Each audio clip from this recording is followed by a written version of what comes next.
Abantu benshi bibwira yuko urugo rusenywa n'ubukene gusa, kubura amafaranga, ubutunzi ndetse n'ibyo kurya byonyine.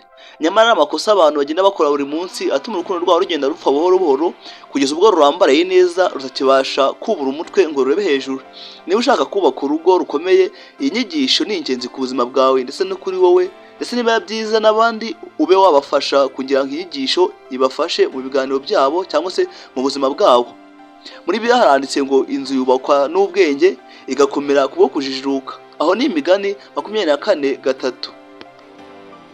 Niyo mpamvu rero uyu munsi tugiye kurebera hamwe ibintu bituma ingo zisenyuka mu gihe gito cyane.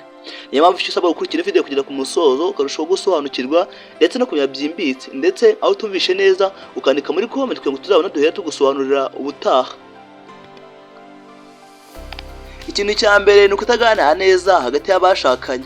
Ni ukuvuga ngo iyo umugabo n'umugore batakiganira neza ku bibazo byabo, ku byishimo n'imigambi yabo, buhoro buhoro batangira kuba nk'abantu babana mu nzu imwe ariko imitima yabo iri kure cyane kuri twabitekereza. Ni ukuvuga ngo ikiganiro nicyo gituma amakosa akosorwa mbere yo kuba intandaro y'amakimbirane kurenza uko abantu benshi babitekereza. Gusa ibi ngibi ujya kureba uzasanga kenshi byirengagizwa kandi nyamara bifite akamaro kurenza uko abantu benshi babitekereza. Naho ikintu cya kabiri, kubeshya no guhishirana. Ikinyoma gitoya gishobora gusenya icyizere cyubatswe imyaka myinshi cyane kurenza uko abantu benshi babitekereza. Ni ukuvuga ngo icyizere kimaze gucika, kongera kukigarura cyangwa kongera kucyubaka biragorana cyane, kubera ko yuko ufite kubaka ikintu mu myaka myinshi cyane ariko kugisenya bikaba amasegonda. Niyo mpamvu rero icyizere cyacitse kongera kucyubaka bizakugora, nk'uko kucyubaka mbere byakugoye byafashe imyaka myinshi cyane, gusa kugisenya bizakorohera kurenza uko babitekereza. Muri Bibiliya haranditse ngo mujye muvugana ukuri. Aho nayo Efeso 4:25. Gusa muri iki gihe biragoye yuko umuntu azakubwiza ukuri, kubera ko abantu bamaze kubatwa n'ibinyoma kurenza uko babitekereza, kandi nyamara ukuri ni kwiza kwaranatsinze. Gusa benshi bagiye mu buyobe bw'ibinyoma. Naho ikintu cya gatatu ni ukutubahana. Nabizi ubu ngubu barabatereye hejuru ngo nari mbizi.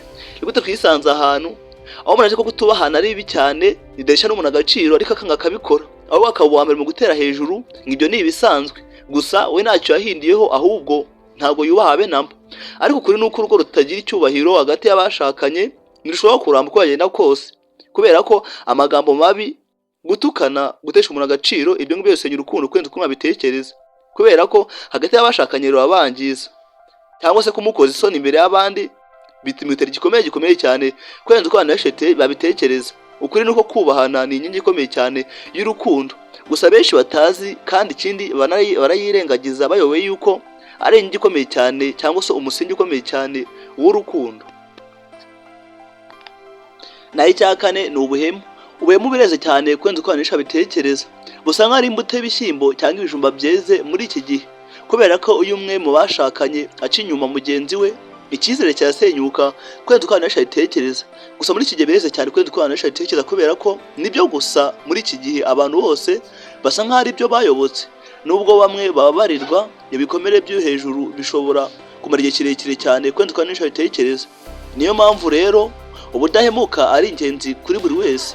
Gusa muri iki gihe ngo guhemuka ni ingenzi kuri buri wese. Gusa abatekereza ibyo ngibyo ntibabura gusubira inyuma ngo barebe yuko bibeshye ku mvura kuri hejuru cyane, kubera ko barayobye. Naho gatanu, kutita ku muryango. Hari abantu igihe cyose inshuti, akazi cyangwa telefone, ariko uwo bashakanye ntibamubonere uwo mwanya. Ibyo rwose bireze cyane, kubera ko usanga umuntu ari inshuti ze umwanya cyangwa akazi cyangwa telefone, ugasanga yarengagije uwo bashakanye, ariko ibyo byose akabiha umwanya uhagije. Akirengagiza yuko ajya kumushaka yari yamuciriye bugufi, ariko nyuma yo kumushaka yatangiye kumwanga kurenza uko babitekereza. Ariko kuri urukundo udahabwa umwanya rurakonja kurenza uko abantu benshi babitekereza.